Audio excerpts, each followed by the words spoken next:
There's a particular sound a Lamborghini makes when it slices across freshly turned earth, 1,000 blenders chewing gravel while a cow bellows in disbelief. That week, it happened for the third time. I stood in the doorway of my barn, one hand resting on a rusted shovel, and watched two women in a blinding white Lamborghini Urus roar across my pasture like they were tearing up a track at Monaco. Dust spun into the air in hot spirals, cows scattered in every direction, and one of my hens took off in a panicked flap. A fence post cracked beneath a back tire, but the car didn't slow. No, it actually sped up. Inside, the women grinned like they'd just claimed the summit of Everest. The blonde one, sweaty and shrieking with laughter, stuck her head out the passenger window like she was on a parade float. Behind the wheel, her twin chewed gum with a level of hostility normally reserved for carnivals and carjackings. Susan and Carol. If entitlement had siblings, it would be them. I'd first met them a month back, early on a Sunday, while fixing fencing near the back lot.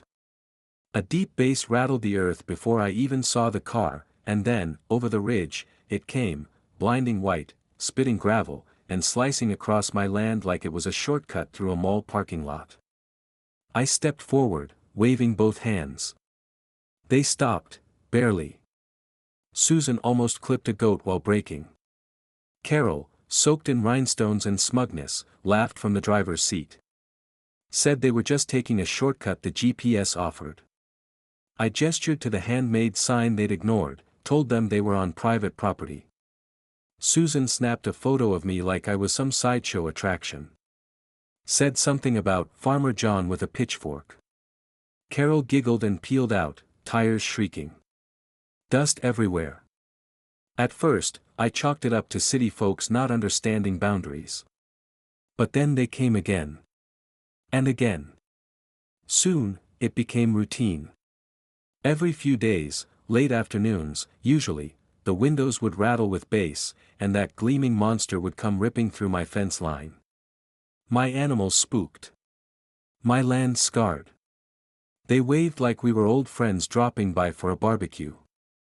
They brought friends, too, convertibles packed with loud, painted-up passengers honking like it was some chaotic parade. They didn't care about the crops or the livestock. They didn't care about me. I tried being civil. Left polite signs. Private property. Do not enter. They disappeared. Put up a chain. Cut clean through. Called the county. Sheriff's department. Even flagged down Deputy Marks at the diner. He just shrugged, fries in one hand, milkshake in the other. Said trespassing's hard to prove. Told me I needed footage. I told him I was the witness. He chuckled and said, "You know how it is. Gated community types." And that was that. I was on my own. Meanwhile, the twins got bolder. One morning, I came out and saw a rut carved through my soybean field. Deep tire tracks like claw marks. That stretch was supposed to yield a strong harvest. Now, it looked like the warm-up zone for a demolition derby. And just when I thought it couldn't get worse, my niece sent me a TikTok. Susan and Carol, front and center. Blasting music, laughing, their hair wild in the wind, tearing across my land like they were filming a car commercial. The caption was gibberish, some Gen Z chaos about nail polish and bad cheese, but the comments made it clear, people loved it. Queens, one wrote. Don't stop for no cow. I could barely contain my anger. They'd turned my farm into a viral joke. A backdrop for their shallow, performative chaos. All because they didn't want to wait for a traffic light. This wasn't mischief anymore, it was dangerous. I had been patient. God knows I had. Tried every legal, peaceful route I could think of. But patience wears thin. Especially when your life becomes a playground for overgrown children in designer sunglasses. So I started observing. Patterns emerged. Fridays and Sundays, mostly. Always afternoons. Always glam, earrings, makeup, colors brighter than a Vegas marquee. Susan loved neon, Carol leaned toward leopard print. But their car, oh, the car, looked like it had never known dust. Not a scratch, always gleaming. The crown jewel of their vanity. I remember thinking it would be a shame if something happened to it. Not revenge. Consequences. You don't plant poison ivy and expect roses. So I got to work. I thought about terrain, elevation, moisture, and weight. I thought about how soft the ground gets when it's just the right kind of wet. And I had the perfect place, just past the corral, where it dips and stays soggy after rain. I started building. Quietly. After sunset, under the cover of crickets. I brought my ATV, tools, hoses, sprinkler systems, a few tricks from my construction buddy, and bags of clay. I crafted a trap, not obvious, not malicious, but inevitable. When I finished, it looked like any other patch of pasture. Nothing gave it away. But I tested it with a hay bale. Watched it sink. Fast. I called it the welcome mat. Then I waited. Every vibration through the ground, every shimmer of dust on the horizon made me pause. I kept the sprinkler trigger in my back pocket like a charm. 2 days passed. 3. Then on the 4th, just as the sky turned gold with dusk, I heard that sound, the low, throbbing growl of entitled horsepower coming straight toward me. That god-awful bass rattled the ground before the car even came into view. And then, there they were. Susan, passenger seat, head thrown back in laughter like she'd just heard the funniest joke of her life. Carol, behind the wheel, hair wrapped in a leopard print scarf, grinning with the kind of reckless confidence you'd expect from someone who just talked their way out of a felony. The Urus gleamed like a polished pearl against the amber dusk, headlights glowing like the eyes of a predator. They were coming in hot, tires already chewing at the edge of the field. I stepped out of the barn and leaned against the fence post. Calm. Still. Waiting. The moment felt cinematic. The Lambo crested the shallow rise in the pasture like a prizefighter entering a ring, its growl echoing across the land. Carol eased the wheel to the right, lining up for their usual shortcut, unaware it had been transformed. The straw I'd laid down danced slightly in the breeze, concealing what lay just beneath. The trap. My masterpiece. Susan had both arms flung out the window now, bracelets jingling like cheap wind chimes. She was already filming, phone pointed at her own face. Probably telling her followers some snide commentary about the backwoods bumpkin who still hadn't figured out how to keep trespassers out. I didn't move. Just watched. The sun behind them was dipping fast now, turning the entire field gold and shadow. The pit was perfectly hidden. From their angle, it looked like any other stretch of dry ground they'd bulldozed through before. Carol honked the horn twice, loud and sharp, scattering a pair of startled meadowlarks into the sky. Susan leaned out and hollered across the field. "Look who's watching. Want a ride, Farmer John?" Her voice hit the air like nails on a chalkboard. 30 yards out. I could make out the rhinestones on her sunglasses.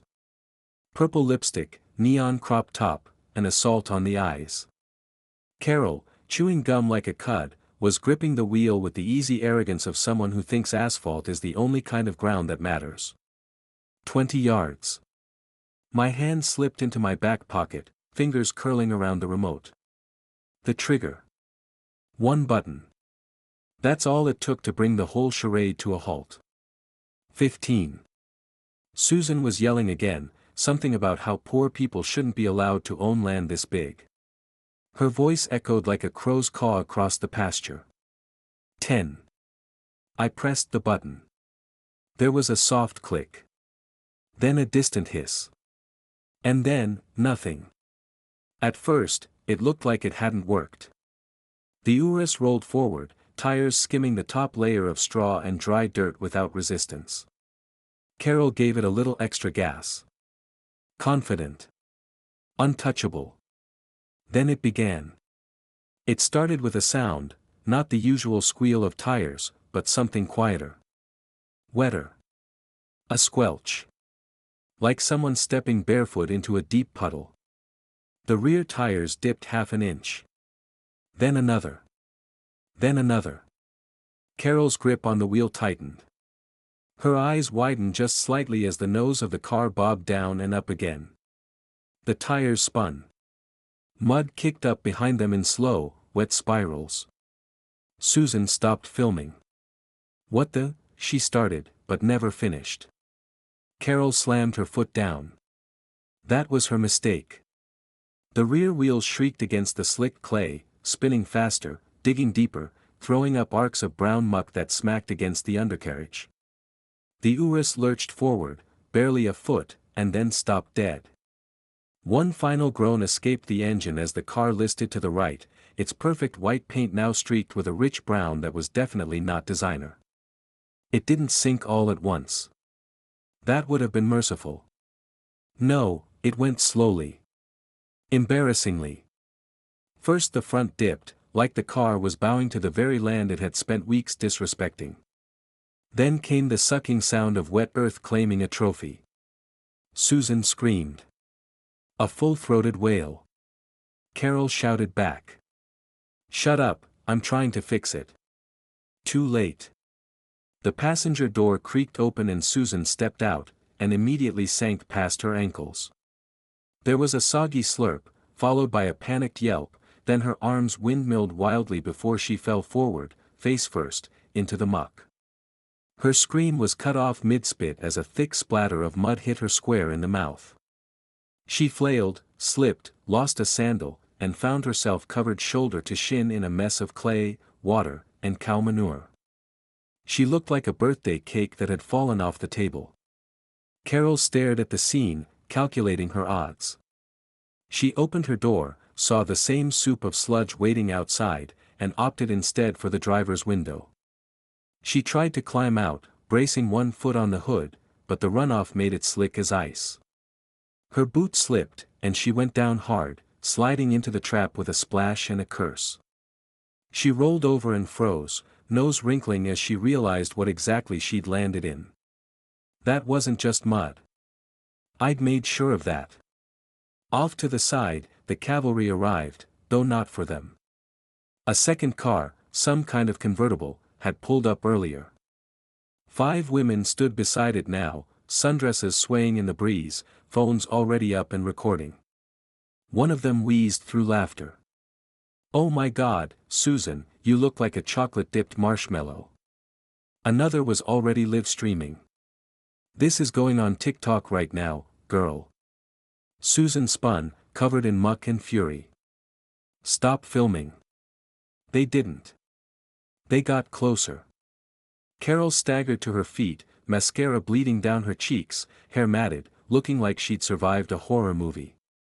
She turned, saw me still leaning against the fence post, arms folded, and snapped. "You did this." I raised an eyebrow. "You mean, built a pasture?" Susan, dripping, jabbed a finger in my direction. "You're gonna pay for this, you hillbilly psychopath. That's a /doll $20,000 vehicle. You're welcome to try towing it out," I said, tone calm. Though last time someone tried that here, it took a crane. One of the girls filming burst into giggles. Susan tried to march forward, but her foot caught on something, and she toppled backward again into the muck with a satisfying splorch. Carol was too busy screeching at me to notice. "I'll sue you," she screamed. "You think this is clever? You think this is funny?" I exhaled slowly, then reached into my jacket and pulled out my phone. That silenced them. "You said I needed proof, right?" I said aloud, mostly for effect. "Well, Deputy Marks, if you're watching this later, here's your trespassing footage, your destruction of property, and a little bonus, some nice, clear verbal threats." Susan lunged toward the fence, one leg dragging behind her like a busted boot. "Delete that. Now." I smiled. "Sure. Right after you delete my fences, my crops, and a few $1,000s in topsoil." Behind them, the other women were laughing so hard one had to brace herself against the car. "Oh my God," one cried out. "Carol just ate it. Look at her knees." And then, just to seal the moment, a low sound rolled across the field. Not sirens, something better. A deep honk. An air horn. The tow truck crested the ridge like the hero in a western, slow and steady, dust curling behind it. The driver leaned out the window, sipping from a giant foam cup, clearly enjoying the show. He called down to them with a grin. "Y'all stuck." Mud dripped from Susan's chin as she tried to stand up straighter, what little dignity she had left sinking just as fast as the Urus behind her. Her chin dripped mud like a melting candle. "Get this car out of here right now," she snapped at the tow truck driver. He leaned out of the cab, scratching his beard with the kind of unbothered patience that only comes from years of dealing with nonsense. "Not without a waiver," he said calmly. "This terrain's a liability. You got off-road insurance?" Carol blinked at him, utterly lost. "What? This isn't off-road." He shrugged, pointing at the soggy pit around her. "Sure ain't a road." And there they stood, Carol and Susan, waist-deep in humiliation, their precious Lamborghini half swallowed by the land it had insulted. Their outrage hung in the air like the stench of cow manure, thick and pointless. I left them there, turned on my heel, and strolled back to the barn. On the way, I poured myself a tall glass of iced tea, leaned against the doorway, and watched as their shining pearl-white status symbol now sat dulled and disrespected, an expensive monument to arrogance, embedded in the clay like some cautionary fossil. By the time the tow truck driver started laying planks to approach the sunken beast, Susan had found her voice again, barking orders like a CEO losing a power struggle. Carol was dabbing at her face with the back of her hand, trying to use the cracked screen of her phone as a mirror. But the real damage had already been done, and they both knew it. What had begun as another Instagram-worthy joyride had ended in absolute ruin, captured from 3 angles, edited for laughs, and already bubbling on the internet. The next morning, everything was still. No engine roars, no club bass thumping through rural peace. Just the slow hum of cicadas and the soft flutter of leaves whispering in the breeze. I stepped out onto my porch with a cup of black coffee and took in the scene. The field was quiet now, the sun glinting off dry patches of mud cracked like old parchment. The tire ruts had hardened overnight, perfectly preserved scars in the earth's memory. By lunchtime, the whole town had seen the video. Turns out one of Susan and Carol's friends had uploaded the footage to TikTok under the title "Karens Take Luxury Shortcut, Farmer Teaches Em a Muddy Lesson Skull."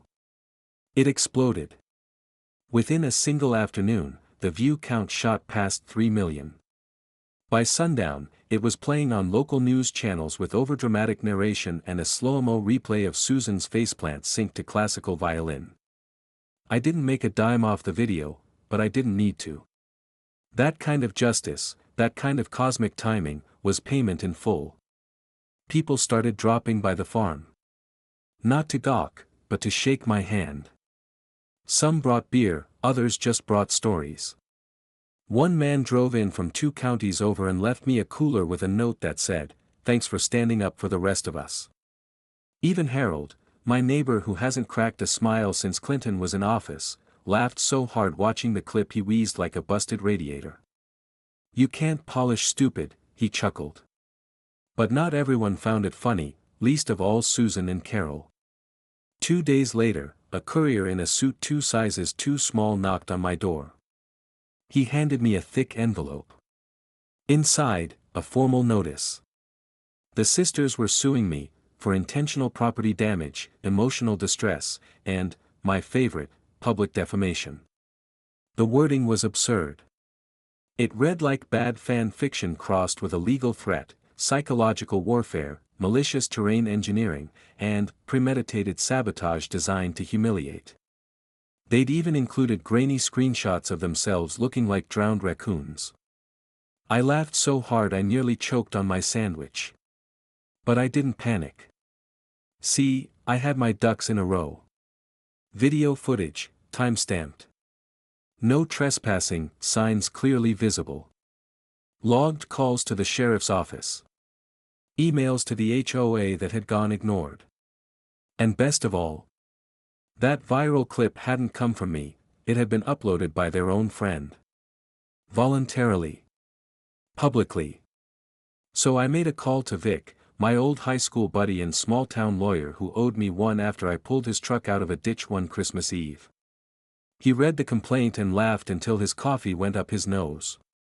They ignored posted signs, tore up your land, got stuck in their own mess, and now want to sue you for it, he said, still chuckling. Let M. We'll counter. And that's exactly what we did. My filing was simple: trespassing, destruction of property, endangering livestock, and harassment. I added a line-item bill for the broken fence, the regrading of the pasture, and the time I lost chasing their chaos circus. The total wasn't extravagant, it was accurate. Cold. Boring. Legal. A week later, their lawsuit was dropped. Not because they had a change of heart, but because their lawyer, likely a bored suburban attorney more comfortable with HOA disputes, realized this case was a PR grenade with the pin already pulled. The sisters went quiet. But the internet didn't. A YouTube channel picked up the footage for a karma compilation.